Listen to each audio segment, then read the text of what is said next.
अस्सलामुअलैकुम 3 क्लास बच्चों, हम लोग अपना unit number 10 our family picnic उसकी रीडिंग एंड ट्रांसलेशन कर चुके थे और कुछ पेजेस एक्सरसाइज के भी हमने कर लिए थे। चलिए देखते हैं नेक्स्ट क्या है। जी बच्चों, नेक्स्ट है ग्रामर में कॉन्ट्रैक्शंस। क्या? Contractions. Right contractions of the underlined words. Contraction क्या होता है? Study the use of apostrophe in the words given below. It is से इट्स, वी विल से विल, whose, who is से whose। ठीक है। एपोस्ट्रॉफी बेटा क्या करते हैं, कुछ एक दो लेटर होते हैं जो कि हम स्किप कर देते हैं, उनकी जगह पे एक छोटा सा कॉमा ऊपर करके लगाते हैं, जिसे एपोस्ट्रॉफी कहते हैं। ठीक है। जैसे यहाँ पर आप पढ़ेंगे I will say my prayer and then sleep. ठीक है, यानी कि मैं अभी नमाज पढ़ूंगा फिर सो जाऊंगा, तो आई विल की जगह आइल, अब ये एपोस्ट्रॉफी लग गई ऊपर, इसे छोटा कॉमा कहते हैं। ठीक है, एपोस्ट्रॉफी और आगे डबल एल लग गया यहाँ पे आई। कॉन्ट्रैक्शन बेटा शॉर्ट फॉर्म होती है और कॉन्ट्रैक्शन वाला वर्ड जो होता है ना वो वीक होता है। ठीक है। Did not you get my letter, आप यहाँ पे डिड नॉट अंडरलाइन है, इसको हम कॉन्ट्रैक्शन में कैसे लिखेंगे? DIDN और आगे छोटा कॉमा लगा के एपोस्ट्रॉफी लगा के T लगा देंगे, didn't. I have given him a pencil, I have की जगह आईव। ठीक है, आईव पढ़ेंगे इसको, I've. You are very rude, अब यू आर की जगह यू आर। ठीक है, और who is shouting, whose. Next है बेटा read the following sentences and note the use of prepositions. अब हम लोग ने इन सेंटेंसेस को पढ़ना है, प्रेपोजिशन का यूज देखना है। प्रेपोजिशंस क्या होते हैं? A preposition shows a relationship of a noun or a pronoun to an other word in the sentence। यानी कि noun और pronoun का दूसरे वर्ड के साथ एक जुमले में नाउन और प्रोनाउन का दूसरे वर्ड के साथ क्या रिलेशन है, या कौन सी चीज़ किस जगह पड़ी है, चीज़ की पोजीशन बताते हैं हमें। The bird is in the cage, read the following sentences and note the use of prepositions. चलिए आप देखते हैं। The thief broke into the house, अब क्या किया? थीफ ने घर में चोरी की। ठीक है, तो द थीफ ब्रोक इनटू, अब इनटू इसमें प्रेपोजिशन है। Can you jump over the rope, क्या आप रस्सी के ऊपर छलांग लगा सकते हो? ओवर। ठीक है, ओवर ऊपर, ऊपर को कहते हैं जब कोई चीज़ दूसरी चीज़ के ऊपर से जंप लगाए तो उसे ओवर कहेंगे। I saw him from a long distance, अब यानी कि मैंने उसे बहुत दूर से देखा, तो ये फ्रॉम प्रेपोजिशन है। How will you come out of the deep water, come out यानी बाहर कैसे आए। ठीक है, तो इसमें इतने डीप गहरे पानी से आप बाहर कैसे आओगे, तो इसमें आउट प्रेपोजिशन है। नेक्स्ट है बेटा fill in the blanks with appropriate prepositions. अब आपने मुनासिब, ठीक है, जो सुटेबल प्रेपोजिशंस होंगे वो आपने यहाँ पे पुट करनी है। Last time we went out on a picnic, अब पिकनिक पर जाने की बात होगी तो ऑन आएगा। ठीक है, went out on a picnic. The plates blew away in the breeze, तेज हवा में प्लेटें उड़ गई। ठीक है, we left all over stuff to the insects, अब इंसेक्ट्स के लिए छोड़ा तो to the insects. They were attacked by bees, जब कोई चीज किसी पे हमला कर दे तो बाय। ठीक है, अटैक्ड बाय बीज। नेक्स्ट है बच्चों use of may and can. ठीक है, use of may and can. May is use to state a possibility और a happening in the future.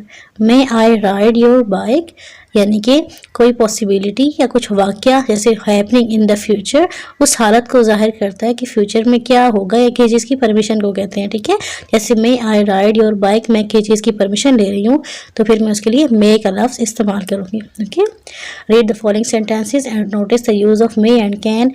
Can कहते हैं एबिलिटी को, यानी कि हम एक काम कर सकते हैं, किसी काम को कर सकने की जो सलाहियत होती है उसे कहते हैं, उसे उसके लिए हम कैन यूज़ करेंगे। जैसे can I can speak Spanish, मैं स्पेनिश ज़ुबान बोल सकता हूँ, ये एबिलिटी है, सलाहियत है। उसके बाद अगर हम यूज़ करते हैं can not, no you can not go out in the lawn, तुम लॉन में नहीं जा सकते, ये प्रोहिबिशन है यानी कि ममानियत है। कैन नॉट ममानियत के लिए कि तुम ऐसा नहीं कर सकते। I can not speak Spanish, मैं स्पेनिश नहीं बोल सकता, तो इनएबिलिटी होती है। ठीक है, कैन नॉट। फिर मे है, मे आई कम इन, परमिशन के लिए। It may rain tomorrow, probability यानी कि इसका इम्कान है, किसी चीज़ का अगर इम्कान हो तो इसके लिए भी हम मे का लफ्ज़ इस्तेमाल करते हैं। लेकिन अगर मे स्टार्ट में आ जाए तो फिर वो परमिशन के लिए इस्तेमाल होता है। मे आई कम इन, क्या मैं अंदर आ सकता हूँ। और इट मे रेन टुमारो, के हो सकता है कल बारिश हो। मे नॉट कहाँ इस्तेमाल होगा, नो यू मे नॉट, ये भी प्रोहिबिशन यानी कि ममानियत के लिए। It may not rain tomorrow, हो सकता है कल बारिश ना हो। ठीक है, मे नॉट ना होना ममानियत के लिए होता है ये। ठीक है, नेक्स्ट है choose the appropriate modal verb for each sentence. अब आपने इस सेंटेंस में अगर कैन आता है तो आप कैन लगाएंगे और अगर मे आता है तो आप मे लगाएंगे। Dash you swim, can you swim, क्या आप तैर सकते हो। यू की बात है ना, तो यहाँ पर मे इस्तेमाल नहीं होगा। अगर मे स्टार्ट में आए तो वो अपने लिए हम परमिशन ले रहे होते हैं, इसलिए यहाँ पे हम कैन लगें, क्या आप तैर सकते हैं, सकना किसी काम की ability. Dash I eat the last piece of the cake, क्या मैं केक का आखिरी पीस खा सकता हूँ। तो यहाँ पर परमिशन मांगी जा रही है तो हम मे लगाएंगे। May I eat the last piece of the cake, जब भी परमिशन मांगेंगे तो मे आएगा। I dash finish my work on time, मैं अपना काम वक्त पर ख़त्म कर सकता हूँ। तो यहाँ पर कैन, आई मे नहीं आएगा, I can finish my work on time. यहाँ क्या दिया हुआ, can should be use to express ability और permission. Can you ride the bike, क्या बाइक, यानी जब किसी और के लिए हम एबिलिटी शो करेंगे, किसी दूसरे बंदे की एबिलिटी बता रहे हैं कि वो ऐसा बंदा कर सकता है या हम उससे पूछ रहे हो, तो हम वहाँ पर कैन का लफ्ज़ इस्तेमाल करेंगे और अपने लिए परमिशन के तौर पे। नंबर 4 है dash I sit in the front row, क्या मैं फ्रंट रो में बैठ सकता हूँ। तो यहाँ पर परमिशन ली जा रही है तो फिर मे आएगा। Dash I get something to eat, यानी कि क्या मुझे खाने के लिए कुछ मिल सकता है। तो यहाँ पर भी may I get something to eat. She dash cook a tasty meal, यानी कि वो मज़ेदार खाना बना सकती है। तो she can cook a tasty, ठीक है, ये उसकी एबिलिटी है ये। उसके बाद है बच्चों use the synonyms and एंटोनियम्स। Synonyms क्या होता है और एंटोनियम्स क्या होता है, चलिए देखते हैं। एंटोनियम्स कहते हैं बेटा मुतज़ाद अल्फाज को। Antonyms are words opposite in meaning, जो कि मीनिंग में ऑपोजिट होते हैं, उल्ट होते हैं। ठीक है, जैसे मोर ज्यादा, लेस कम, बिग बड़ा, स्मॉल छोटा, टॉल लंबा, शॉर्ट छोटा, हाई ऊंचा, लो नीचा। ठीक है, सिनोनियम्स क्या कहते हैं, synonyms are the words similar in meaning, जिनकी मीनिंग्स एक जैसे होते हैं। राउंड, सर्कुलर यानी कि गोल, और ये भी गोल होता है। बिगिन शुरू, स्टार्ट भी शुरू, एंड खत्म, फिनिश खत्म। ठीक है, right a सिनोनियम for each word from the box. अब ये बॉक्सेस में बेटा वर्ड्स दिए हुए हैं, इनको आपने यहाँ पर पुट करना है जिनकी ये सिनोनियम्स हैं। जैसे हार्ड, हार्ड कहते हैं सख्त को या मुश्किल को। ठीक है, सिलेक्ट इंतखाब करना, इंजर जख्मी, फास्ट तेज, एरर गलती या मिस्टेक। ठीक है, अब यहाँ क्विक, क्विक के साथ क्विक होता है तेज, फास्ट भी तेज, डिफिकल्ट मुश्किल, हार्ड भी मुश्किल, मिस्टेक गलती, एरर भी गलती, चूज इंतखाब करना, सिलेक्ट मुंतखब करना, हर्ट जख्मी, इंजर भी जख्मी। नेक्स्ट आर्टिकल में बेटा learning to write, make a list of things you need to carry while going on a picnic, यानी उन चीज़ों की लिस्ट बनाएं जब आप पिकनिक के लिए जाएंगे तो अपने साथ लेके जाएंगे। A few items are being mentioned here, कुछ आइटम्स के नाम यहाँ पर दिए हुए हैं। Write all the other items that you can think of, यानी कि आप क्या सोचते हैं, जिन चीज़ों के बारे में आप सोचते हैं कि वो आपके पास होनी चाहिए, उन आइटम्स के यहाँ पे नाम लिखें।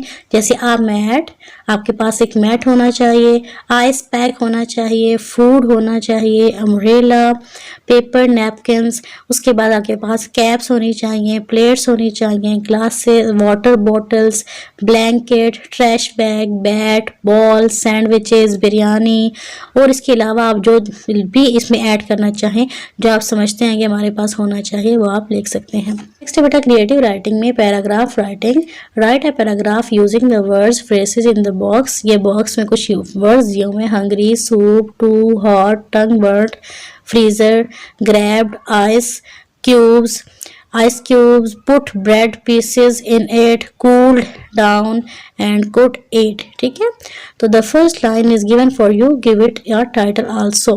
अब यहाँ पर स्टार्ट में दिया हुआ है हंगरी, यानी कि किसी बच्चे की बात हो रही है जो कि हंगरी है। जैसे हम स्टार्टिंग में फर्स्ट सेंटेंस क्या है, Humayun came home after playing the match, यानी कि हुमायूं मैच खेलने के बाद घर आया, तो उसका टाइटल हमने दे दिया हंगरी हुमायूं। ठीक है, उसके बाद हम लोगों ने इसको नीचे पूरा पैराग्राफ लिखना है। उससे पहले हम ये देख लेते हैं, फिर पैराग्राफ लिखते हैं। ठीक है, फ्रंट रीडिंग में क्या है, टंग ट्विस्टर। इसमें learn to speak as fast as possible and share it with friends. अब इसमें आपने जितनी जल्दी आप इसको पढ़ सकते हैं, यानी कि आप पढ़ें, और ये एक फन है। ठीक है, I thought a thought but the thought I thought wasn't the thought I thought. Okay, अब इस पैराग्राफ को देखते हैं। One day Humayun came home after playing the match. एक दिन हुमायूं मैच खेलने के बाद घर वापस आया। He was feeling very hungry. उसे बहुत भूख लग रही थी। He saw a bowl of soup his mother just had prepared. उसने एक सूप का प्याला देखा जो उसकी माँ ने अभी अभी बनाया था। इट वॉज टू हॉट, ये बहुत गर्म था। He tried to gulp it down, उसने उसे निगलने की कोशिश की। He burned his tongue and started crying with pain, उसने अपनी जुबान जला दी और फिर दर्द से चीखने लगा। He rushed to the freezer and took some ice cubes, वो फिर फ्रीजर की तरफ भागा और कुछ बर्फ की डलियां पकड़ी। He put them on his tongue and breathed a sigh of relief. उसने उन्हें अपनी जुबान पे रखा और फिर सुकून का सांस लिया। When soup cooled down, जब सूप ठंडा हो गया, he ate it happily, फिर उसने इसे खुशी खुशी खा लिया।